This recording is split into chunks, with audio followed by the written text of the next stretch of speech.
अस्सलाम वालेकुम। Chapter number 5 शुरू करते हैं हम। चैप्टर नंबर 5 जो है वो 2 डिग्री ऑफ फ्रीडम का है। अब सबसे पहले हमें ये समझनी पड़ेगी कि 2 डिग्री ऑफ फ्रीडम होती क्या है। 2 डिग्री ऑफ फ्रीडम का मतलब है कि दो इंडिपेंडेंट मूवमेंट, सही, चाहे एक मास दो इंडिपेंडेंट मूवमेंट करे या फिर दो मास एक एक अलग अलग मूवमेंट करें, तो वो 2 डिग्री ऑफ फ्रीडम कहलाएगी। डिग्री ऑफ फ्रीडम का फार्मूला होता है ये number of degree of freedom is equal to number of masses multiply by number of possible type of motion of each mass. अगर हमारे केसेस में क्या होगा कि हमारे पास ना दो मासेस होंगे हमारे पास दो मासेस होंगे और दोनों मासेस जो है ना वो लीनियर मोशन कर रहे होंगे, तो यानी दोनों के मासेस की जो है एक एक डायरेक्शन होंगी और तो 2 मल्टीप्लाई 1 डिग्री ऑफ फ्रीडम 2 आ गया। ये फार्मूला जो है ओनली एप्लीकेबल है जब जब हमारी there is when there is no kinematic relation between motion, मतलब दोनों मोशन जो हैं वो आपस में इंडिपेंडेंट हो। अच्छा, एक मिनट। इसके अंदर क्योंकि दो मासेस होंगे तो दो मेगा एन आएंगी नेचुरल फ्रीक्वेंसी और दो नॉर्मल प्रिंसिपल और नेचुरल मोड्स होंगे। अच्छा, मोड्स के बारे में आगे बात करेंगे। अच्छा, ये एग्जाम्पल लेते हैं।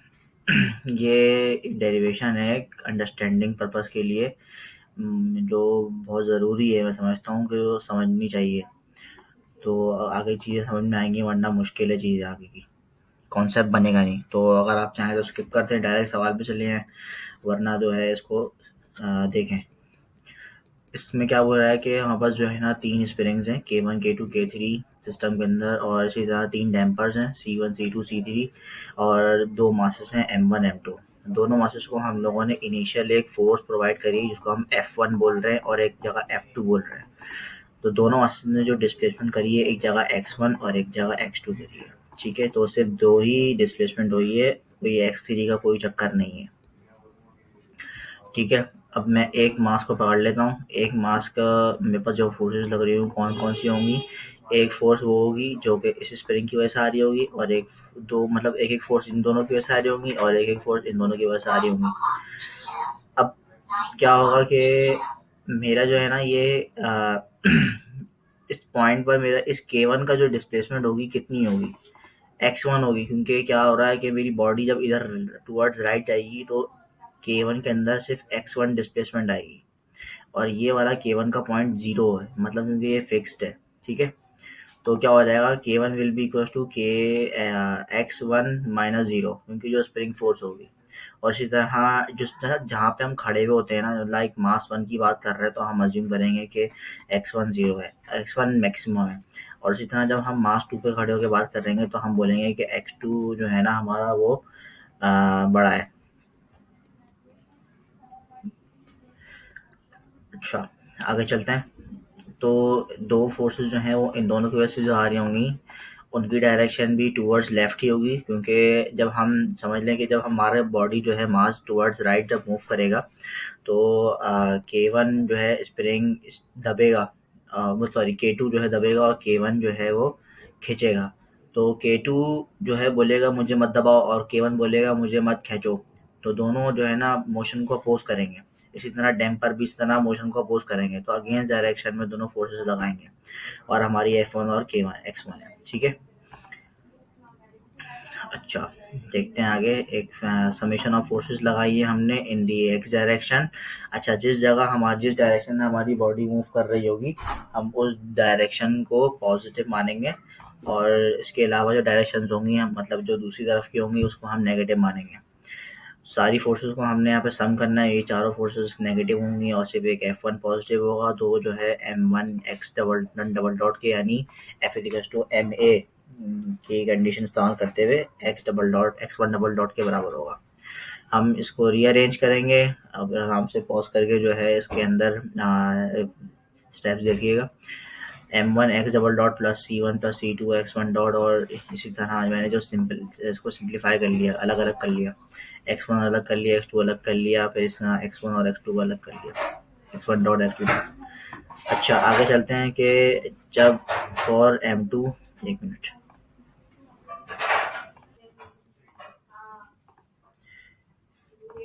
कंटिन्यू करते हैं। तो ये हमारी इक्वेशन वन बन चुकी है, सही है। और इसी तरह हमने मास टू के ऊपर भी सिमिलर प्रॉपर्टीज इस्तेमाल करते हुए, सॉरी यहाँ पे मिसिंग है कि यहाँ पे ना F2 मौजूद होना चाहिए था।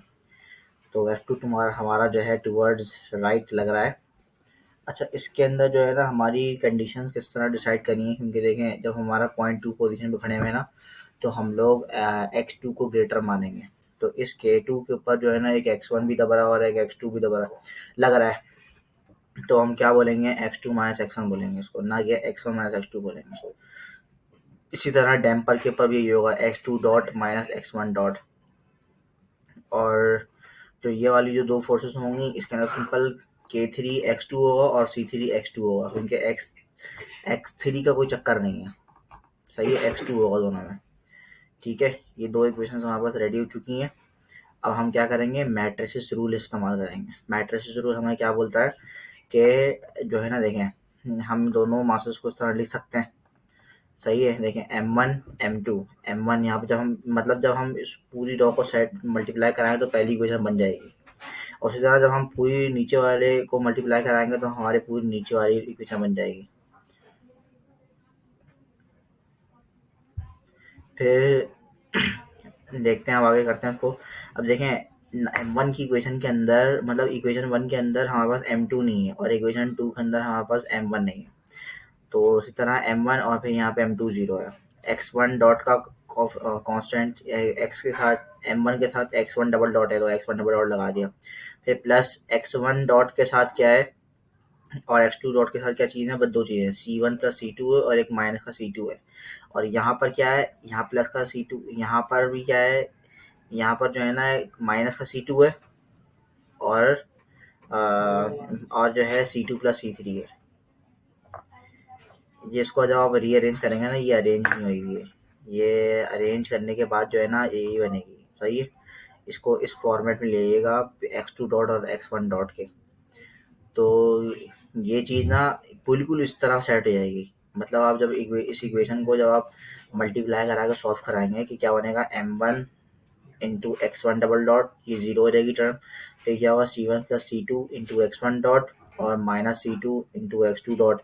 फिर प्लस करवाएंगे, ब्रैकेट लगाएंगे, K1 plus K2 X1 minus K2 X2। ये वाली पूरी इक्वेशन बन गई। सिमिलरली अगर नीचे वाले को मल्टीप्लाई कराएंगे ना, तो वो पूरी नीचे वाली इक्वेशन रेडी हो जाएगी। ठीक है, तो ये बड़ी काम की और बड़ी ज़रूरी चीज़ इक्वेशन है हमारी डेरिवेशन की। तो देखें ये वाला मैट्रिक्स तो डायगोनल है और ये मैट्रिक्स सिमेट्री मैट्रिक्स है और ये वाला मैट्रिक्स भी सिमेट्री मैट्रिक्स है। अच्छा, इसी एनालॉजी को इस्तेमाल करते हुए हम जो है ना आगे का डिज़ाइन करते हैं। अगर हमारे पास तीन मासेस होते हैं, ये चीज़ एक्स्ट्रा है, अगर आप चाहें तो स्किप कर सकते हैं, छोटी सी चीज़ है, बता देता हूँ। M1 M2 तो यहाँ पे M3 आ जाएगा, X1 double dot X2 double dot यहाँ पे X3 डबल डॉट आ जाएगा। इसी तरह C1 प्लस C2 दो माइनस के हैं और दो माइनस के जब हम C3 ऐड करेंगे तो नीचे दो माइनस C3 ऐड जाएंगे और C3 प्लस C4 हो जाएगा, क्योंकि चार पॉइंट्स हो जाएंगे हमारे पास, सही है। और X1 डॉट X2 डॉट फिर X3 डॉट हो जाएगा। इसी तरह यहाँ पर K1 प्लस K2 है और दो K2 माइनस के हैं। इसी तरह K1 प्लस K2 दो K2 माइनस के, अगर K3 ऐड करेंगे तो K2 नीचे माइनस के होंगे। और क्या होगा, फिर एंड में क्या हो रहा है, K3 प्लस K4 हो जाएगा। और आगे जो है X1 X2 X3 मल्टीप्लाई होगा। यहाँ पे एक चीज़ मिसिंग है, X1 प्लस X1 X2 और X3 का एक कॉलम बनना चाहिए था। F1 F1 2 और F1 F2 F3 बन गया, सही है। ये इस तरह थ्री मास्टर सिस्टम के अंदर बनता है, सही है। All these matrices are symmetric. तो मैंने बताया ना कि M C और K जो मैट्रिसेस हैं वो तीनों जो हैं सिमेट्री मैट्रिक्स हैं। तो इनके ट्रांसपोज लेने से भी इनके ऊपर कोई फर्क नहीं पड़ेगा, ये इनकी प्रॉपर्टी होती है, सिमेट्री प्रॉपर्टी। अब आप देखें इसको कि ना ये सिमेट्री भी है और ये डायगोनल भी है। जब आप इसकी रॉस को कॉलम में तब्दील करेंगे और कॉलम को रॉस में तब्दील करेंगे तो यही मैट्रिक्स बन जाएगा, सही है। Usually M is our course problem, damping matrix will not exist. अच्छा, ज़्यादातर हमारे पास ये होगा, हमें ना इस चैप्टर के अंदर नेचुरल फ्रीक्वेंसी को ऑब्टेन करना होगा। तो हम जो है ज़्यादातर जो है नेचुरल फ्रीक्वेंसी के ऊपर जो है काम कर रहे होंगे। तो उसके अंदर डैम्पिंग का कांस्टेंट, ज़्यादातर हमारे सवालों के अंदर डैम्पिंग वाला जो है पार्ट जो है वो नहीं होगा, सही है। अच्छा, एक छोटी सी एक डेरिवेशन है ये भी, कि free vibration analysis of undamped system. सही है, एग्जाम्पल ये है कि ना, तो बॉडी है, दोनों के दरमियान एक के स्प्रिंग फोर्स लगी हुई है। सही है, एक बॉडी के ऊपर हमने जब एनालिसिस करेंगे तो क्या है, ए वाली फोर्स यहाँ पे आएगी टुवर्ड्स लेफ्ट, और इसमें कोई हमने को इनिशियल मोमेंट मतलब इनिशियल फोर्स प्रोवाइड नहीं करी है, तो इसमें F1 नहीं है। सही है, तो सिर्फ ये चीज़ होगी कि x1 माइनस x2, क्योंकि दो हैं, x1 और x2 हैं। ठीक है, इस तरफ कोई हिस्सा नहीं है तो हम इसको नहीं रखेंगे। अच्छा, m1 x1 डबल डॉट, ये जो फॉर्मूले का है f is to m a वाले, तो इससे ना हमारी ये वाली एक इक्वेशन रेडी हो गई। ठीक है, इसी तरह अगर अब इसको देखेंगे तो इसमें क्या होगा, मतलब ये मास टू के ऊपर क्या होगा, सिर्फ के जो है टुवर्ड्स लेफ्ट फोर्स लगा रहा होगा। एक मिनट, कंटिन्यू करते हैं। देखें इसके क्या हुआ फिर, हमारे पास ना बॉडी टू के ऊपर जो है ये इक्वेशन बन गई, बॉडी टू के ऊपर ये हमारी ये वाली इक्वेशन रेडी हो गई। अब क्या हुआ कि जो है ना, हमने इन दोनों को वही इस्तेमाल करते हुए ये इक्वेशन रेडी करी है, क्योंकि इसके अंदर कोई डैम्पिंग नहीं है, अनडैम्प्ड कंडीशन के लिए ये क्या हुआ कि यहाँ पर M2 नहीं है, तो M2 की जगह क्या आ गया, यहाँ पे 0 आ गया। और इसी तरह x1 माइनस x2 है, अगर आप उसको k1 को मल्टीप्लाई करा देंगे तो k1 मतलब k जो है x1 के साथ पॉजिटिव है और x2 के साथ नेगेटिव है, तो यहाँ पे मैंने माइनस, दूसरी तरफ माइनस आ गया, पहली तरफ प्लस का आ गया, और इसी को जीरो है क्योंकि कोई हमारा इनपुट फोर्स नहीं है। सिमिलरली नीचे वाली इक्वेशन को भी हमने इस तरह ट्रांसफॉर्म किया। अच्छा, अब ये x1 और x2 क्योंकि हमारे पास डैम्पिंग की कोई कंडीशन नहीं है, तो हम लोग जो है x1 और x2 की ये वाली वाइब्रेशन रिस्पॉन्स इस्तेमाल करेंगे। अच्छा, आप सोच रहे होंगे कि हमने भी चैप्टर नंबर 2 के अंदर बुक हमारी एस एस राव के अंदर कॉस के साथ माइनस साइन इस्तेमाल किया है और साइन के साथ प्लस किया है, मगर अब डिग्री और 2 डिग्री ऑफ मोशन के अंदर जो है कॉस के साथ प्लस है। अब साइन मैंने अभी तक देखा नहीं है तो मैं साइन का कुछ कह नहीं सकता, मगर कॉस के साथ प्लस साइन इस्तेमाल किया हुआ है। Assuming both masses are vibrating at the same frequency, तो ओमेगा टी दोनों के अंदर सेम है और दोनों के अंदर फेज एंगल भी दोनों का सेम है। बस x1 और x2 का फर्क है, x1 x2 क्या होते हैं, एम्पलीट्यूड। एक दफ़ा डेरिवेट करेंगे, x1 डॉट ये रहा, x2 dot x1 double dot ये रहा, इसी तरह x2 डबल डॉट और x2 डॉट की इक्वेशन ये मौजूद है। x1 डॉट x2 डॉट और x1 double dot x2 double dot की इक्वेशंस को हमने इन दो जगहों पर सब्स्टिट्यूट करा दिया। अब हम क्या करेंगे, सिंपली हमारे पास अब ट्रांसफॉर्मर की इक्वेशन क्या बन गई है, ये बन गई है। ठीक है, अच्छा, हमने देखा सब जगह कॉज ओमेगा टी आ रहा है, मतलब आप देखें इस तरह थोड़ी सी अंडरस्टैंडिंग में थोड़ी सी चाहिए जहन। देखेंगे वो, देखें जब M1 जो है जब इस पूरी टर्म से मल्टीप्लाई होगा तो क्या आएगा, उसके पास cos omega t plus five आ रहा होगा, और जब जीरो से मल्टीप्लाई होगा तब ये जीरो हो जाएगा। इसी तरह k1 एक दफ़ा से मल्टीप्लाई होगा तब भी cos omega t plus five आ रहा होगा, और एक दफ़ा जब माइनस के से मल्टीप्लाई होगा तब भी cos omega t plus five आ रहा होगा। मतलब cos omega t plus five को हम कॉमन निकाल सकते हैं, तो जैसे ही हमने उसको कॉमन निकाला तो इसको अलग जगह लिख दिया सब जगह से, और बाकी इस तरह लिख दिया। ऐसे मतलब आप इस तरह में सोच सकते हैं कि ऐसा हम इसको कांस्टेंट ट्रीट भी कर सकते हैं, cause omega t plus five value को। अब आप सोच रहे होंगे कि यहाँ पे जो है ना ये cos omega t plus five जो है उधर जाके जीरो हो गया है, ऐसा नहीं है। सही है, ऐसा नहीं है। ये हमने लेफ्ट साइड को, अब जो कुछ होता है कि लेफ्ट साइड, ये लेफ्ट हैंड साइड और राइट हैंड साइड तभी प्रूव हो सकती है जब यहाँ पर या तो cos omega t plus five zero हो जाए, या तो ये पूरी ब्रैकेट वाली चीज़ जीरो हो जाए। अब cos omega t plus five जो है ना एवरी कंडीशन के लिए जो है ये जीरो नहीं होती, तो हम बोलेंगे कि हम दूसरी वाली चीज़ को इक्वल टू जीरो ले रहे हैं। सही है, ऐसा नहीं है कि cos omega t plus five को जीरो ले लिया है। सही है, तो हमारे पास इक्वेशन अब मैट्रिक्स इस तरह आ रहा है। सही है, अब क्या होगा कि जब हम सिंपली जब दोनों दोनों इक्वेशन निकाल लेते हम यहाँ से, और जो मैंने बनाई हुई थी मैट्रिक्स की फॉर्म में, तो क्या होगा, m1 minus x1 omega square plus के x1 माइनस के x2। इस तरह मैंने इसको x1 और x2 को सेपरेट करा तो मेरी एक इक्वेशन आ गई जिसको मैंने इक्वेशन 3 का नाम दे दिया। इसी तरह एक इक्वेशन मैंने नीचे वाली निकाली, उसको भी मैंने इक्वेशन 3 ही बोल दिया है, क्योंकि मेरी दोनों सिंपल दोनों मैट्रिक्स से आई हैं, दोनों सेम एनालॉजी से हुई हैं। अब x1 और x2 x1 x2 for trivial solution and no vibration they should be zero। सही है, मतलब जब वाइब्रेशन ही नहीं हुई, जब मतलब जब ही स्टार्ट ही नहीं हुआ वाइब्रेशन, तो स्टार्टिंग के लिए एम्पलीट्यूड की वैल्यू जीरो उन्होंने अज्यूम करी है। ठीक है, तो यहाँ पर हमारे क्या कहते हैं x1 x2 की जब यहाँ पे वैल्यू जीरो होगी तब ये क्या हो जाएगा, for no vibration, trivial solution for no vibration. अच्छा, इसका मतलब ये नहीं है कि इसका मतलब ये नहीं है कि हमने x1 x2 की वैल्यू को जीरो अज्यूम किया है। सही है, क्योंकि ये जीरो होगी नहीं। सही, फॉर ट्राइवल सोल्यूशन की बात हो रही है यहाँ पर। मैं बस अभी समझाता हूँ, समझ में आ जाएगी थोड़ी देर में बात। हमने हमारे पास ये मैट्रिक्स था, ये मैट्रिक्स था पूरा। ठीक है, इसके अंदर हमने एक x1 फिर x2 को सेपरेट करा और दोबारा इन x इक्वेशन 3 और इक्वेशन 3 की मदद से दोबारा हमने जो है एक मैट्रिक्स बनाया। सही है, दोबारा इसके अंदर अब हमारे पास दूसरी तरफ क्या है, x1 और x2 है। अब वही बात आ गई cos ओमेगा टी वाली। अब x1 और x2 जो है ना हर बार के लिए जीरो नहीं है। सही है, at maximum position, at mean position x1 की वैल्यू जीरो हो रही है, क्योंकि नहीं देखें x1 और x2 जो है ना एम्पलीट्यूड है, ये मैक्सिमम वैल्यूज होती हैं, तो ये जीरो होंगी नहीं ना जब वाइब, मतलब इसका मतलब तो ये है कि बॉडी ने मूव ही नहीं किया कोई, तो उसका मतलब है इक्वेशन को सेटिस्फाई करने के लिए ये पूरी चीज का डिटर्मिनेंट जीरो होना चाहिए। तभी इसका डिटर्मिनेंट को जब हम इससे मल्टीप्लाई कराएंगे तब वो जीरो जीरो से जीरो के इक्वल प्रूव होगा। तो हमने लेफ्ट साइड के डिटर्मिनेंट को निकाला है, सिमिलर बिल्कुल सिंपल तरीके से डिटर्मिनेंट को सॉल्व किया है, और ओमेगा की एक वैल्यू आ गई जीरो और एक ओमेगा की एक वैल्यू आ गई ये। सही है, अब ओमेगा की वैल्यू जब एक जीरो आ जाए ना, इसका मतलब होता है बॉडी रिजिड है। सही है, और एक ओमेगा की वैल्यू ये आई है।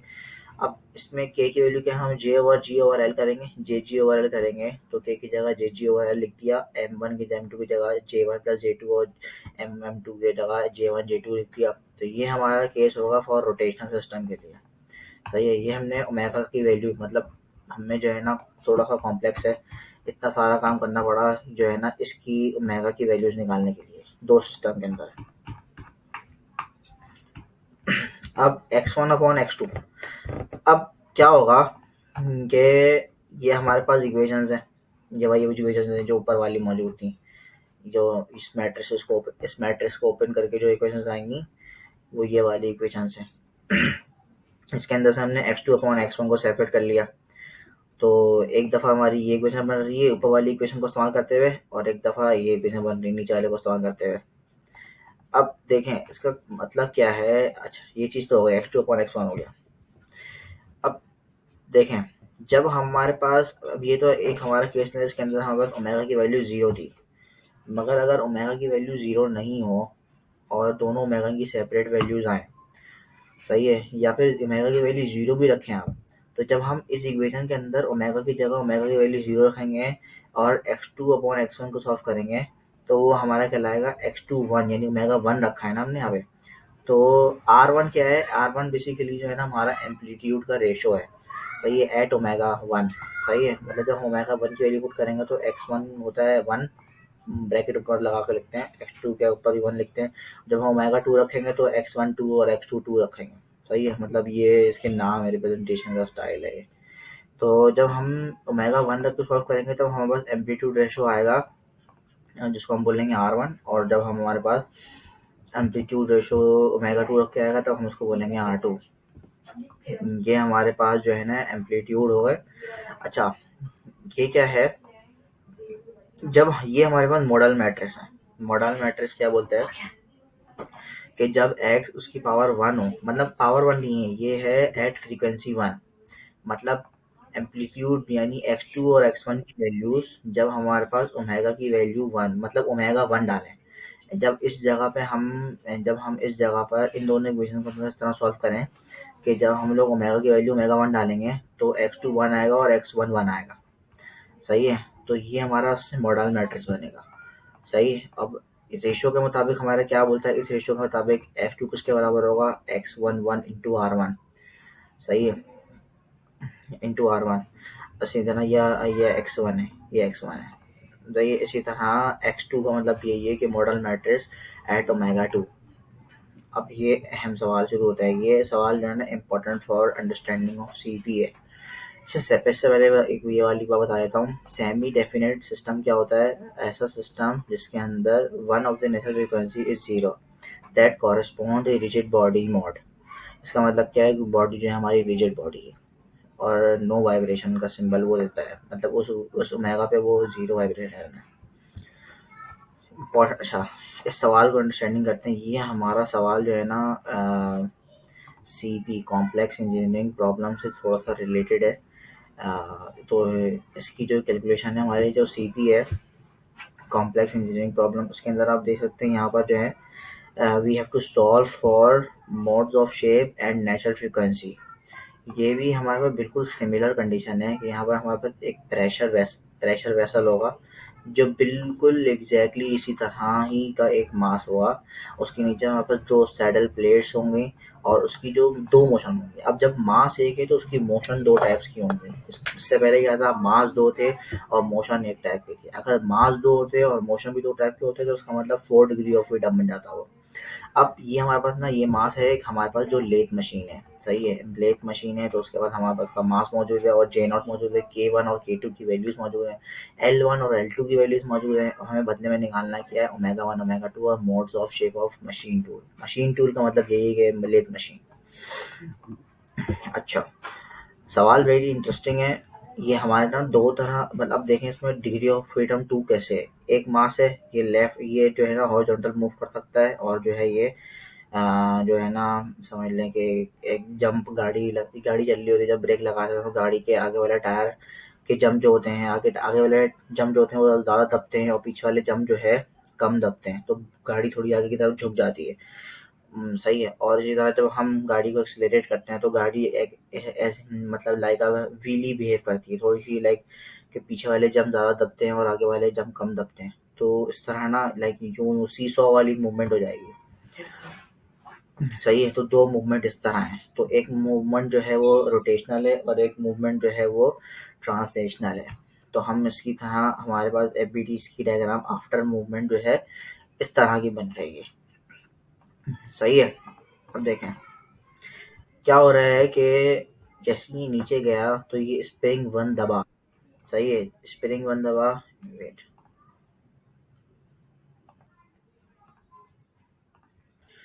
तो कंटिन्यू करते हैं।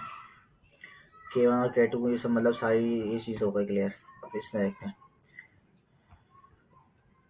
यहाँ से सही रहेगा।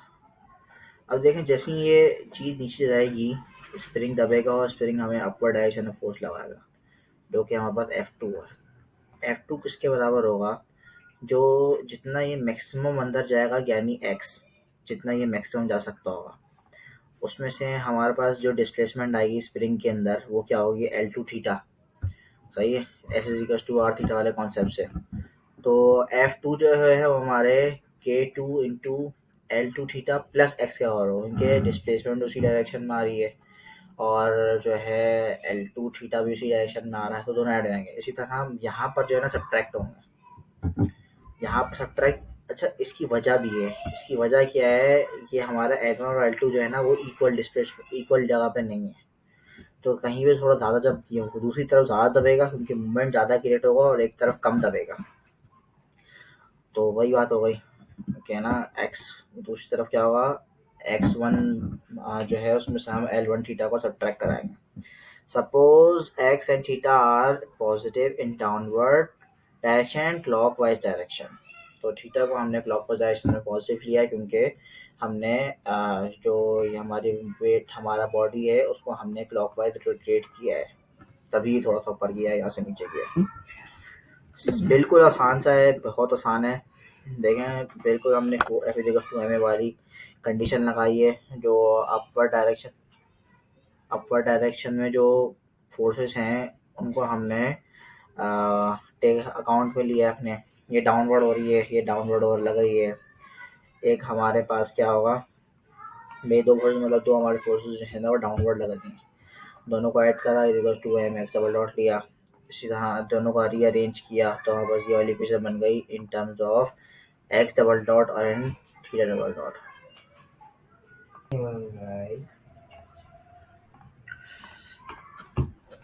अच्छा, ये हमने फोर्स ये इक्वेशन हमने सेट कर ली।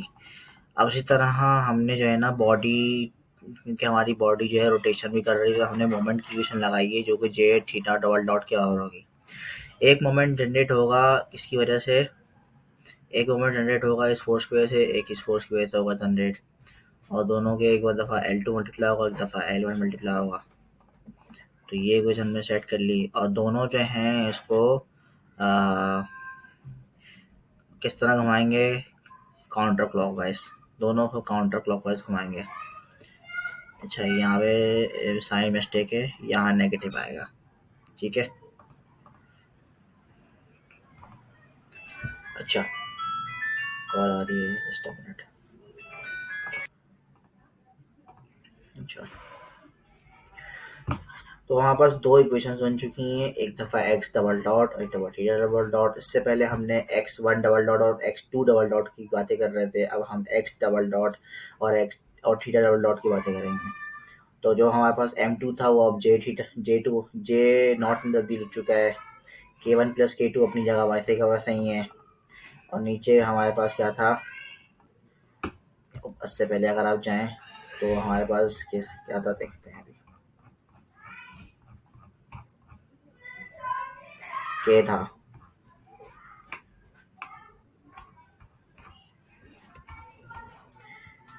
तो क्योंकि हमारे पास एक कंडीशन चेंज है, क्योंकि यहाँ पर एक रोटेशनल है, तो इसलिए यहाँ पे K नहीं है, मगर है अभी भी ये सिमेट्री ही, सही है, सिमेट्री है इसके अंदर। क्योंकि ये देखें, ये चीज़ सेम है, ये चीज़ सेम है, अभी भी आप के इस के मैट्रिक्स का जो है आप ट्रांसपोज निकालेंगे तो वो सेम ही बनेगा। आप उसको जितनी तरह भी ट्रांसपोज देके देखेंगे चेंज नहीं होगा। जब उसकी रॉ को कॉलम में, कॉलम को रॉ में तब्दील करेंगे तो मैट्रिक्स यही रहेगा। तो ये हमारा जो है मैट्रिक्स तैयार हो चुका है। हमने, क्योंकि इसके अंदर डैम्पिंग का कोई कंडीशन नहीं है, तो हम लोग अज्यूम करेंगे कि हमारे पास जो है जो एक्स टी की वाइब्रेशन रिस्पॉन्स की वैल्यूज़ है, वो इक्वेशन है वो उस तरह आएगी।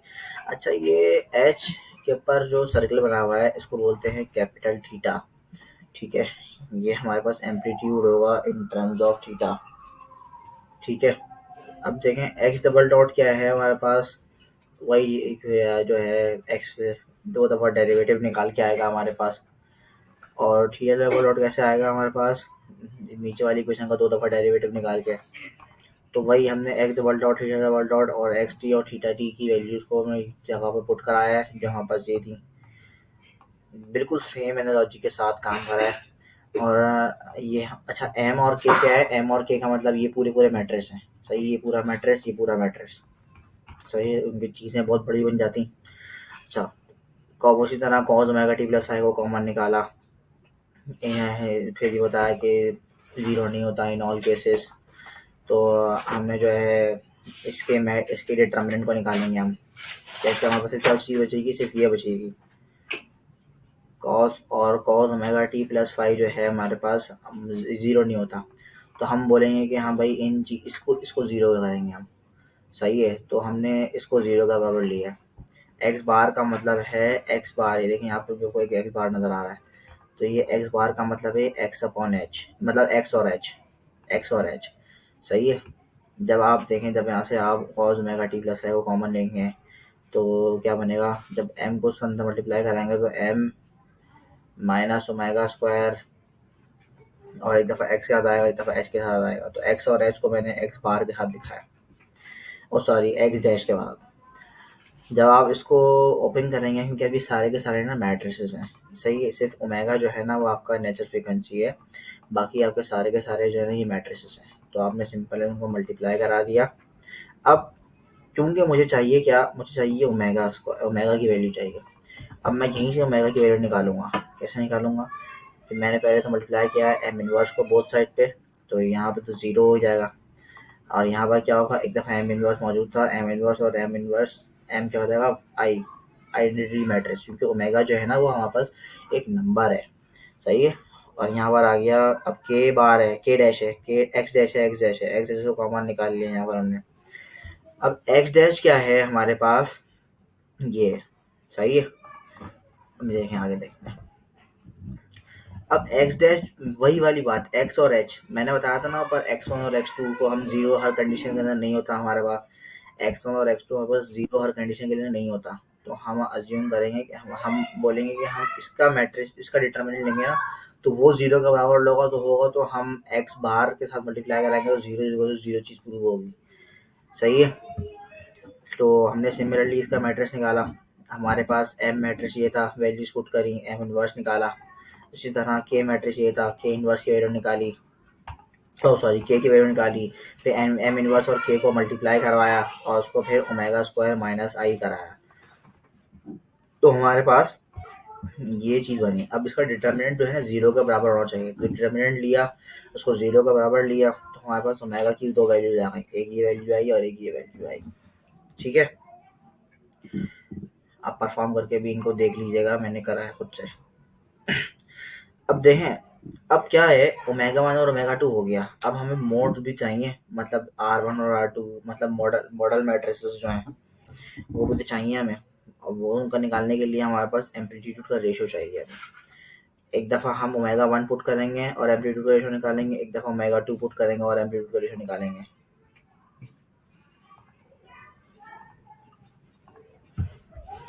अच्छा, मोड शेप्स के लिए क्या करेंगे हम लोग, अब हमारे पास जो है ना वो वाला मैट्रिक्स जो है, अब इन दोनों मैट्रिसेस को हम जब मल्टीप्लाई कराएंगे इस वाले मैट्रिक्स को और सॉल्व करेंगे, तो हमारे पास हम इसको इस तरह लिख सकते हैं। हो गया भाई, ये रहा, मतलब जब हमारे पास जो एक्स बार और एक्स जैसी जगह हम एक्स अपॉन एक्स और एच लिखेंगे, एच का एच सर्कल के अंदर, और जो अंदर वाली चीज़ है उसको पूरा मल्टीप्लाई कराएंगे इसी तरह। बेसिकली हम इसको ओपन कर रहे हैं अब। सही है। अब हमारे पास एम इनवर्स नहीं, ये वाला नहीं, ये वाली चीज़ को ओपन कर रहे हैं हम, माइनस ओमेगा स्क्वायर प्लस के, और उसको हम एक्स डैश के साथ मल्टीप्लाई करवाएंगे, ताकि हमारे पास ओमेगा की वैल्यूज नहीं हो, एक्स अपॉन एच नॉट चाहिए हमें, एच बार एच सर्कल चाहिए। क्या होगा, सिमिलर बिल्कुल बहुत इजी सा है। तो हम जो है ना दोनों को अंदर एक्स और एच हम निकाल ही चुके हैं, दोनों इक्वेशन को उस तरह लिख देंगे। सही है। हमें क्या चाहिए, एक्स और एच की, हम किसी भी इक्वेशन को पिक करेंगे, x H circle over H, x x over x H circle की वैल्यू निकालेंगे। सही है। के वन के की सारी वैल्यूज पुट करेंगे, एम और ओमेगा, जब हम ओमेगा वन पुट करेंगे तो हमारे पास आर वन आएगा, और जब हम ओमेगा टू पुट करेंगे तो हमारे पास आर टू आएगा। सही है। ये हो गए मोड्स ऑफ शेप हमारे। अगर हमें मॉडल मैट्रिक्स भी निकालने बोलता तो हम क्या करते, हम यहाँ पर जो है ना दोनों तरफ पहले इक्वेशन में पुट करते ओमेगा की वैल्यू। सही, ओमेगा वन पुट करते, ओमेगा वन पुट करने के बाद हम इस मैट्रिक्स को अंदर क्या रह जाता, सिर्फ एक्स और एच रह जाते हैं, बाकी सारी वैल्यूज हमें मालूम है। तो दो अननोन्स हैं और दो इक्वेशंस हैं, उनको सॉल्व करते, एक्स और एच सर्कल की वैल्यू निकालते। सही है। और एट ओमेगा वन, जब ओमेगा वन निकालते तब हम बिल्कुल उस तरह ही लिखते जिस तरह हमने ऊपर लिखा था, यहाँ एक्स वन लिखते और यहाँ पर क्या होता, एक्स वन वन, और यहाँ पे एच सर्कल बनाते और फिर वन। उसी तरह जब हम ओमेगा टू पुट कर सॉल्विंग करते और एक्स और एच सर्कल की वैल्यू निकालते, यानी कैपिटल थीटा की वैल्यू निकालते, तो यहाँ पर हम मॉडल मैट्रिक्स इस तरह बनाते हैं कि एक्स वन टू और कैपिटल थीटा टू। ये है हमारे पास सी पी का ना। अच्छा, समरी चैप्टर भाई में यही है कि हमें नेचुरल फ्रीक्वेंसी निकालनी है हर बार, और मोड्स ऑफ शेप निकालने हैं, और न्यूमेरिकल वैल्यू और इंटरप्रिटेशन ऑफ मोड शेप करना है। तो इतना तो मैंने करा दिया है, अभी जो है ये वाली चीज़ बाकी है, तो होपफुली मैं करवा दूंगा इंशाल्लाह ये आगे के सवालों में इंशाल्लाह। Take care.